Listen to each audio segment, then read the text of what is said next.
अस्सलाम वालेकुम नाज़रीन, सकलैन हमाना आपसे मुखातिब है।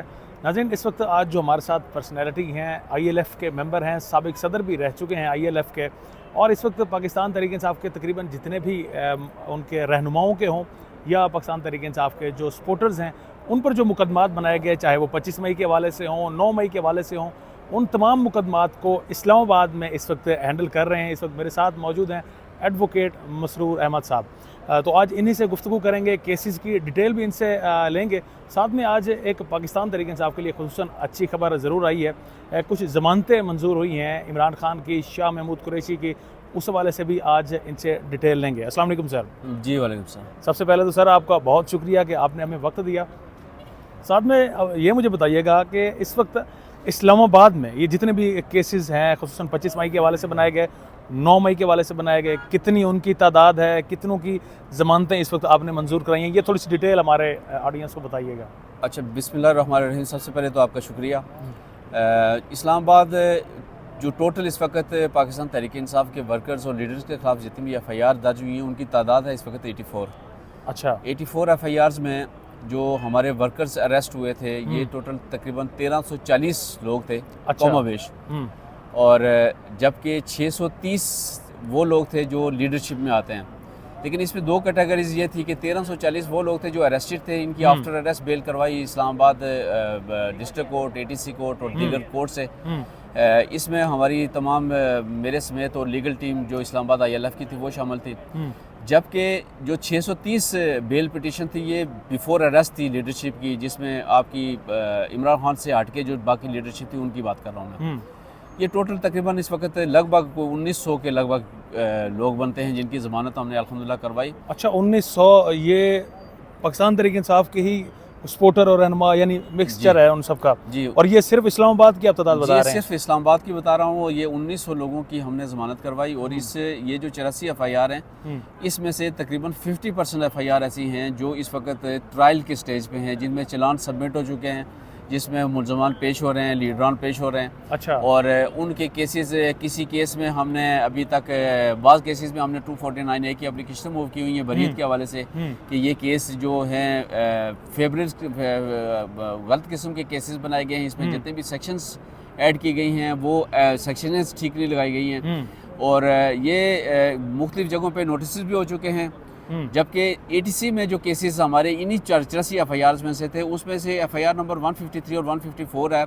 इसको अल मशहूर जो FIR कहा जाता है, जुडिशल हमला केस। अच्छा। जो इस्लामाबाद हाई कोर्ट में भी एक FIR हुई थी और एक जुडिशल कम्प्लेक्स में हुई थी।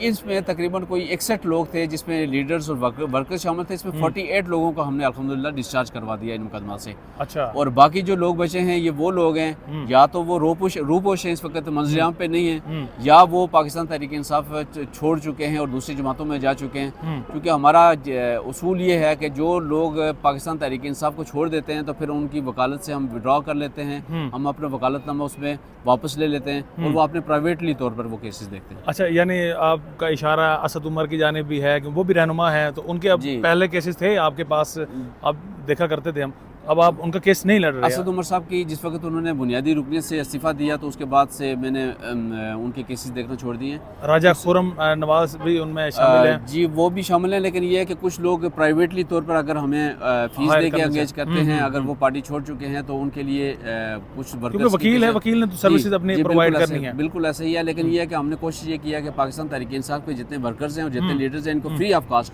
इनको इनकी कोई फीस हम चार्ज नहीं करते। यही मेरा अभी आपसे सवाल मैं यही करने वाला था कि ये लीडर्स या सपोर्टर्स के, अभी आपने बताया कि 1900 के करीब ऐसे उनके सपोर्टर्स हैं, ये रहनुमा भी उनमें शामिल हैं, जिनको आपने बेलें मंजूर करवाई या जिनके आप मुकदमात लड़ रहे हैं, तो किसी से कोई फ़ीस नहीं ली या पार्टी आपको फिर चार्ज करती है इस हवाले से?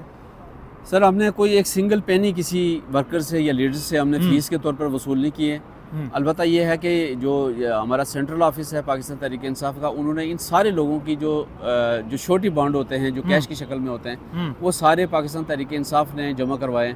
इन लोगों से हत्ता कि छोटी की भी अमाउंट नहीं ली गई है और ये अमाउंट ऑलमोस्ट तकरीबन 1 करोड़ के करीब पहुंचती है। अच्छा। जो हमने 5000 10,000 छोटी एक पर्सन के हवाले से जो जमा करवाए, इसका पूरा रिकॉर्ड वहाँ सेंट्रल ऑफिस में मैनेज है। इसलिए कि हमने एक तरतीब ये बनाई हुई थी कि हम बेल आर्गू करते थे, बेल करवा देते थे, उसके बाद ये जब आर्डर होता था तो हम वो आर्डर की कॉपी देते थे। हम सेंट्रल ऑफिस के नामजद लोग थे जो फाइनेंस को देखते थे, उन्हीं के थ्रू वो पैसे आते थे, वही पैसे यहाँ कोर्ट में जमा करवाते थे और उन्हीं के पास वो सारी डॉक्यूमेंटेशन थी। उन्होंने पूरी उसको मेंटेन किया हुआ है। हमारा सिर्फ काम ये था कि हमने बेल तैयार करनी है, उसको फाइल करना है, उसको आर्गू करना है और आर्गू करने के बाद आर्डर फ्राहम कर देना है सेंट्रल ऑफिस के जो नामजद किस्म के लोग थे। तो इस वक्त तक अल्हम्दुलिल्लाह हमने कोई फ़ीस किसी तरह की भी किसी बंदे से चार्ज नहीं की है। अच्छा, साथ में आप मुझे ये बताएं कि आज के जो मुकदमात थे जिनमें जो मैंने जिस तरह से अपने आगाज़ में बताया कि पाकिस्तान तहरीक इंसाफ के लिए एक अच्छी खबर वो हो सकती है, उनके हवाले से भी थोड़ा सा आगाह करें कि कौन कौन से मुकदमात थे जिनकी आज ज़मानतें मंजूर हुई और ये जो मुकदमा दर्ज किया गया किस बिना पर दर्ज किए गए थे? ये सर 14 मार्च 2023 के मुकदमात थे। ये बेसिक तौर पर 3 मुकदमात थे। अच्छा। और इसमें एक मुकदमा था थाना बाराको का और 2 मुकदमे थे थाना खन्ना के। इन मुकदमात में जो दफात लगाई गई थी, खुसूसी तौर पर जो आज बेल मंजूर हुई है वो 109 में हुई है, यानी अबटमेंट में हुई है कि इनकी ईमा पे लोगों ने, वर्कर्स ने यहाँ पर रोड्स ब्लॉक की। अच्छा, उसमें 188 लगा था, सेक्शन 144 की वायलेशन थी। तो ये बेसिक तौर पर रोड ब्लॉक करने 144 की वायलेशन के हवाले से ये सेक्शन ऐड की गई थी। ये वो केसेस थे। इन केसेस का थोड़ा सा बैकग्राउंड मैं आपको ये बताना चाहता हूँ कि जैसे खान साहब, इसमें इनकी पहले जो प्री अरेस्ट बेल थी वो जैसे ही अरेस्ट हुए खान साहब तो ये सारी बेल पिटिशंस खारिज कर दी गई थी नॉन प्रोसिक्यूशन में, यानी अदम पैरवी खारिज कर दी गई थी। इसके खिलाफ हमने एक क्रिमिनल रिवीजन फाइल की थी before Islamabad high court. Islamabad high court ने वो क्रिमिनल रिवीजन हमारी मंजूर की और डायरेक्शन दी नीचे कोर्ट को कि चूंकि इसमें मुलजम का कोई कसूर नहीं है ना पेश होने के हवाले से, तो आप इनको दोबारा मेरिट पे सुन के फैसला करें। और आज जो इंसदाद दहशतगर्दी कोर्ट के जज हैं अब्दुल्ला हसनाद साहब, उन्होंने आज उन तीनों केसेस को सुना। प्रोसिक्यूटर ने आर्गूमेंट्स किए। आर्गूमेंट्स करने के बाद जो आर्डर था बेसिक तौर पर वो उन्होंने ये किया कि ये जो तीनों मुकदमात हैं इसमें थोड़ा सा और मैं क्लियर कर दूं कि 128 में सिर्फ खान साहब की बेल थी, 242 और 243 2 FIR थी। इसमें खान साहब भी थे और साथ में शाह मोहम्मद कुरैशी भी थे। अच्छा, कुरैशी साहब भी थे। जी। अब इन 5 लोगों के 5 जमानतें ये मंजूर हुई हैं। इसमें एक तो ये था कि ये मौके पे मौजूद नहीं थे। दूसरा ये है कि रूल ऑफ कंसिस्टेंसी, यानी इनके साथ जो को एक्यूज थे इन्हीं FIR में, उनकी ये कोर्ट ऑलरेडी जमानत मंजूर कर चुकी थी। दूसरी ग्राउंड ये थी। और तीसरी ये थी कि कुछ स्पेसिफिक रोल नहीं था इनका, इनकी सिर्फ अबेटमेंट की हद तक था। तो इसकी बुनियाद पे उन्होंने 30,000 के इवज, जो मुचलकों के इवज, इन्होंने ये आज जमानतें कंफर्म किए।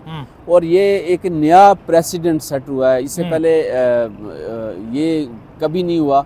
ये क्रिमिनल रिवीजन का जो आर्डर था ये भी पहली दफ़ा हुआ कि किसी की नॉन प्रोसिक्यूशन में बेल खारिज हो जाए और वो बंदा बिहाइंड द बार हो, उसको अरेस्ट अगर ना किया गया हो तो उसको दोबारा प्री अरेस्ट बेल में आज पहली दफ़ा बेल कंफर्म हुई है अल्हम्दुलिल्लाह। ये 3 बेल थी खान साहब की और 2 शाह मोहम्मद कुरैशी साहब। अच्छा, अभी आपने ये नाम बताया जज का, जज अबू हसनाद जुल्करनैन साहब के हवाले से, तो पाकिस्तान तहरीक इंसाफ में तो कोई अच्छा तासुर नहीं है इस हवाले से कि वो ना तो रिलीफ देते हैं। साइफर का मुकदमा भी उन्हीं के पास है और कल भी उसकी समाअत है। यानी आज अबू हसनाद जुल्करनैन से आप बिला आखिर खान साहब की ज़मानतें लेने में कामयाब हो गए। वैसे मैं आपको सच बताऊं कि इन केसेस में जज अबुल हसनाद साहब के पास ऑप्शन भी कोई नहीं था। जब एक प्रिंसिपल है कि जब आप किसी को अक्यूज की बेल दे देते हैं ना, और बाकी इस अगर FIR में आप देखेंगे तो इसमें बहुत सारी सेक्शंस हैं, 353 है, 506 है, धमकी के हवाले से है, 188 है। तो उनके अगर मुलजमान को अगर बेल दे दी गई तो 109 में जो अबेटमेंट में उनकी जमानत रूल ऑफ कंसिस्टेंसी में वैसे ही मैंडेटरी हो जाती है। तो जज को भी किसी जमानत को खारिज करने के लिए कुछ ना कुछ तो मवाद होना चाहिए उस पर लिखने के लिए कि मैं इस वजह से खारिज कर रहा हूँ। बेल ये वैसे बनती थी, ऑलरेडी बनती थी। रिलीफ आप कह सकते हैं, मतलब ज़रा बेल कंफर्म हुई या रिलीफ मिला है, लेकिन ये नहीं कह सकते हैं कि कोई एक्स्ट्रा ऑर्डिनरी को रिलीफ दिया है कि वो तो फ्रंट फुट पे आके उन्होंने कहा जी कि नहीं ये बेलें बनती थी, हमने बहुत कंटेस्टेड था। उसने जो प्रोसिक्यूटर था उसने आर्गूमेंट्स के दौरान भी ये कहा कि ये तीनों केसेस में सिमिलर पोजीशन है। अच्छा। तो कोर्ट ने उसकी बेल ग्रांट कर दी। और अगर यही जज साहब अगर मेरिट पर साइफर केस को सुने तो फिर अगर फ्रंट फुट पर बेशक ना भी आए तब भी फैसला आपको क्या लगता है PTI के हक में आ जाएगा? सर मैं साइफर केस की जहाँ तक मैंने जो स्टडी किया है ना उसके मुताबिक तो बिल्कुल फजूल किस्म का केस है वो। और उसमें तो वैसे बरीयत बनती है खान साहब की, ज़मानत भी बनती है, बरीयत भी बनती है। लेकिन आपको पता है ना कि यहाँ पर सर्कमस्टांसिस से ज़्यादा केसेस चलते हैं। यहाँ पर कानून की अमलदारी उस तरह की नहीं है, कानून को नहीं देखा जाता। अगर देखा जाए तो आपको भी पता है कि ये केसेस खान साहब के ख़िलाफ़ इस वक्त तक तोशाखाना केस हो, हम्म। आपका साइफर केस हो, हम्म। या आप ये जो 25 मई के और दीगर केसेस हैं, इनमें से किसी केस में भी मैं आपको बताऊं कि कुछ भी नहीं है। ये सवाई एक फ्यूटाइल किस्म की एक्सरसाइज है। और आप ये देखिएगा कि कुछ एक वक्त ऐसा आएगा कि ये सारे के सारे केसेस एकदम सारे ख़त्म हो जाएंगे, आपको पता ही नहीं चलेगा कि ये किधर गई हैं 200 FIR। जब वो वक्त कब आएगा, मतलब आप ये कहना तो नहीं चाह रहे कि पीटीआई इक़्तिदार में आएगी और फिर इन्फ्लुएंस करेगी अदालतों पर, या वैसे ही मेरिट बेसिस पर ये सारे केसेस उड़ेंगे? वक्त तब आएगा जब इंडिपेंडेंटली हमारी जुडिशरी इन पे फैसले करेगी, बस। फैसला करेगी। चलेंगे, ये थे हमारे साथ एडवोकेट मसरूर साहब, जिन्होंने अपने केसेस के हवाले से डिटेल्स भी बताई और ये भी बताया कि जज अब्बुल हसनात जुल्करनैन, जिनके बारे में पीटीआई में अच्छा तासुर नहीं पाया जाता है, लेकिन उसके बावजूद आज उनके पास वो कोई चारा नहीं था, मेरिट पर उन्हें फैसला करना पड़ा और इमरान खान और शाह महमूद कुरैशी को आज उन्हें बेल देना पड़ी। मज़ीद भी नाज़रीन आपको अपडेट करते रहेंगे इसी हवाले से। अपने मेज़बान सकलैन हमाना को इजाज़त दें। अल्लाह के बाद।